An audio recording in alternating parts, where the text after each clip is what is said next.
Success যেটা সবাই চায়, সবাই তার স্বপ্নকে বাস্তব রূপে দেখতে চায়, সবাই চায় সেই যেন সেরা হয়। কিন্তু একটা কথা বলবো, এই সেরা হতে গেলে সেটার মূল্য দিতে হয়, যেটা সবাই দিতে পারে। হ্যাঁ, যন্ত্রণা আর ত্যাগ। আমি ফিজিক্যালি ব্যথার কথা বলছি না, মেন্টাল পেইনের কথা বলছি। এটা সেই পেইন যখন তুমি সকালে উঠে এক্সারসাইজ করার কথা ভাবো, নিজের শরীরকে ফিট করার জেদ করে বসো, আর যখন সকাল 5টার সময় অ্যালার্ম বাজে ওঠার চেষ্টা করেও উঠতে পারো না।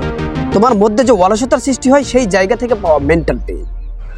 যখন তুমি তোমার সাথে লড়াই করো, সেই কমফোর্টেবল বিছানা থেকে বেরিয়ে আসার চেষ্টা করো, নিজের মধ্যে অভ্যাসটাকে ভাঙতে গিয়ে নিজের মধ্যে যে কষ্ট হয় সেই মেন্টাল পেইন।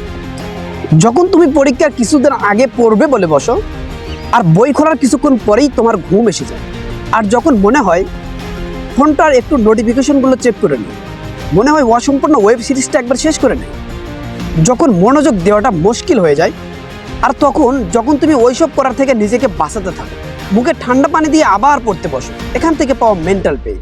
এটা সেই পেইন যখন কোনো একটা আইডিয়া বা কোনো একটা প্রজেক্ট নিয়ে কাজ করো, সেটা হতে পারে কোনো নর্মাল আর্ট বা কোনো কোম্পানির ডিজাইনও, যতক্ষণ তুমি সেই কাজটা দিন রাত জীবনের তোয়াক্কা না করে ধৈর্যের সাথে করতে থাকো, হ্যাঁ, তখন তোমার মধ্যে একটা কষ্টের অনুভব, সেই কষ্ট সেই মেন্টাল পেইন।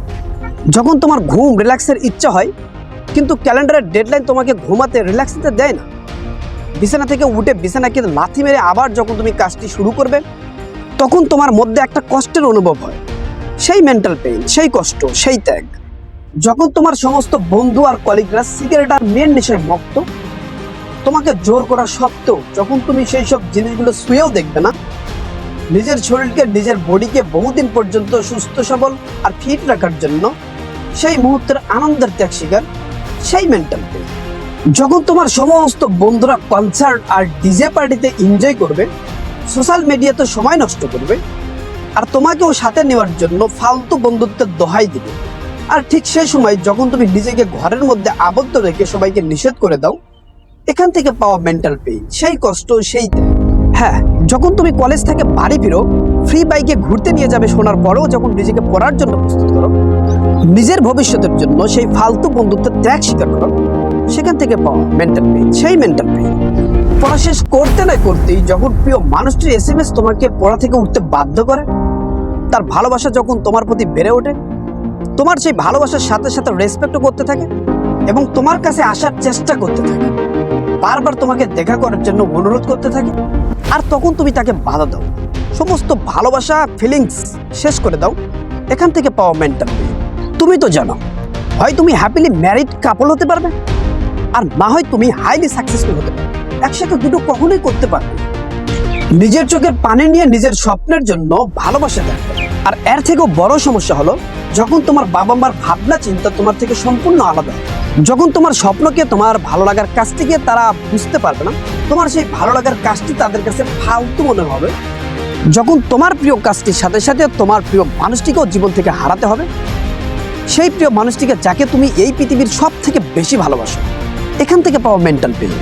নিজের স্বপ্নকে বাস্তব করার জন্য নিজের বাবা মা থেকে আলাদা হয়ে যাওয়ার যন্ত্রণা আর ত্যাগ, সেই মেন্টাল পেইন। যেখানে না আছে তোর কাছে ফ্রেন্ড সার্কেল, না আছে তোর কাছে সোশ্যাল লাইফ, আর না আছে তোর কাছে বাবা মার সাথে, ত্যাগ আর যন্ত্রণার দাম তুই দিয়ে দিয়েছিস। এবারে এই ত্যাগ জিনিসটাকে ইউজ করা। যদি একা মনে হয়, কান্না পায়, তাহলে মন খুলে কাঁদতে থাক, যত গল্প এখানেই শেষ করে দে। এত কিছুর পর যে জিনিসটা এখনো অক্ষত আছে, হ্যাঁ, সেই জিনিসটাই তোর ফ্যাশন, স্বপ্ন আর লক্ষ্য।